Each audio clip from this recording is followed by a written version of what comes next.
बहुत ज़्यादा स्वेटिंग होने के बाद जब फ़ैन ऑन करते हैं तो बॉडी कूल क्यों हो जाती है? इतना ठंडा क्यों लगने लगता है? हमारे स्किन में एसीटोन या नेल पॉलिश रिमूवर लगने के बाद वहाँ की स्किन ठंडी क्यों हो जाती है? ये सब सवालों का जवाब हमारे साइंस के एक बहुत अच्छे कॉन्सेप्ट में छिपा है, जिसे हम कहते हैं cooling due to evaporation. Last class में हमने इवेपोरेशन के बेसिक कॉन्सेप्ट को समझा। आज के क्लास में हम समझेंगे कि इवेपोरेशन होने से कूलिंग क्यों होती है? वहाँ वो एरिया कूल क्यों हो जाता है या हमें कूलिंग सेंसेशन क्यों आता है? तो नॉर्मल सी बात है, जब कोई लिक्विड ठंडा होने लगता है या जब कोई लिक्विड नॉर्मल टेम्परेचर पे इवेपोरेट होता है, तो इवेपोरेट होने के लिए तो उसे कोई ना कोई हीट का सोर्स चाहिए ही होता है। तो वो जो हीट उसको मिल रहा है, जब हम उसको हीट दे ही नहीं रहे तो उसको हीट मिल कहाँ से रहा है? तो वही जो गर्म चीज़ होती है जिसमें जिसमें से लिक्विड इवेपोरेट होगा, उससे हीट लेकर के वो क्या करता है, उस एरिया को, उस जगह को ठंडा कर देता है।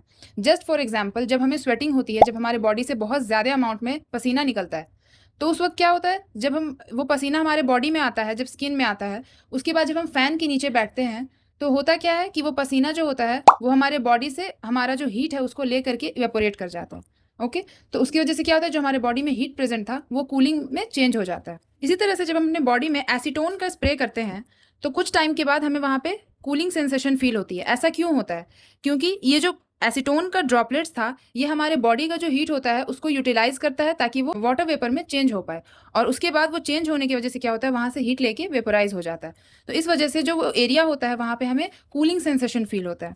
ठीक है। और गर्मियों के दिन में जब हम मटके में पानी रखते हैं, तो वो उसके चारों तरफ हम वेट क्लॉथ को भिगा करके उसको रख देते हैं, बांध देते हैं। उससे उससे क्या होता है कि जब वो गर्मी के दिन में वो पानी जो इवेपोरेट करेगा, तो वो मटके का पूरा गर्मी ले करके इवेपोरेट करेगा। अब हम बात करेंगे टेम्परेचर स्केल के बारे में।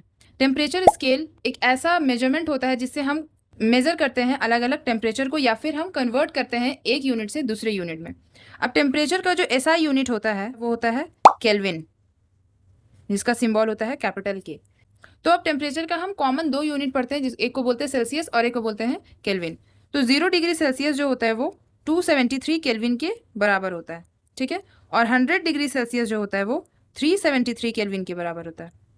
ओके। तो अगर 273 में हम 100 ऐड कर दें तो क्या होगा, 373 केल्विन हो जाएगा। अब हमें क्वेश्चन में अक्सर पूछता है कि केल्विन को सेल्सियस में कैसे चेंज करें और सेल्सियस को केल्विन में कैसे चेंज करें। तो सबसे पहले हम क्या करेंगे, केल्विन को सेल्सियस में चेंज करेंगे। तो ये तो बहुत ही ईजी है, आपको केल्विन का जितना भी मेजरमेंट दिया हुआ है उससे आप 273 को माइनस कर दो, तो आपका सेल्सियस का एक्चुअल वैल्यू निकल जाएगा। ठीक है। दूसरा होता है कि हम सेल्सियस से केल्विन में कैसे कन्वर्ट कर सकते हैं। तो आपको सेल्सियस का जितना वैल्यू दिया गया है उसमें 273 ऐड कर देना है। तो इस तरह से आप सेल्सियस के वैल्यू को निकाल सकते हैं। तो ये बहुत ही ईजी है, बस आपको इतना याद रखना है कि केल्विन के टेम्परेचर में 273 माइनस करने पे वो सेल्सियस में चेंज हो जाएगा, और सेल्सियस के टेम्परेचर में 273 ऐड करने पे वो केल्विन में चेंज हो जाएगा। और टेम्परेचर का ऐसा यूनिट होता है केल्विन। इस चैप्टर से हमें बहुत सारे अपने लाइफ के लाइफ लेसन्स मिलते हैं, जो अगर हम गौर करें तो उसे हम अपने लाइफ में इंक्लूड कर सकते हैं। Change is a part of life. जो मैटर चेंज हो रहा है, तो ये नॉन लिविंग में भी होता है और लिविंग थिंग्स में भी होता है। तो चेंज होना बहुत ज़रूरी है लाइफ में, तभी हम कुछ नया सीख पाएंगे, कुछ नए बन पाएंगे।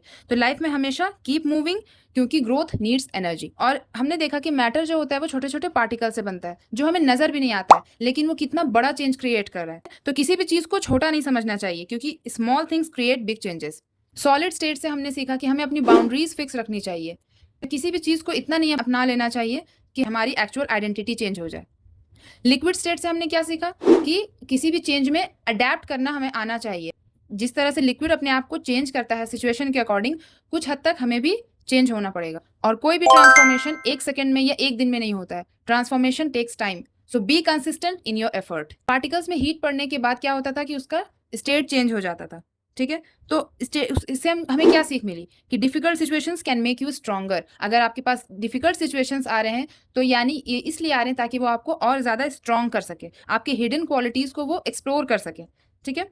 और जो हमारा आपस का इन्वायरमेंट होता है, जैसे लैटेंट हीट में हमने पढ़ा कि कोई भी मैटर जो होता है, जैसे आइस क्यूब, वो अपने आसपास की हीट लेकर के इवेपोरेट करता है। तो आपका जो आपस का इन्वायरमेंट होता है आसपास का, वो आपको बहुत ज़्यादा इन्फ्लुएंस करता है। तो आपको अपने सर्कल को अपने अकॉर्डिंग चूज करना चाहिए, क्योंकि वो सर्कल आपको इन्फ्लुएंस करेगा। So keep moving, believe in your self and be consistent with your effort.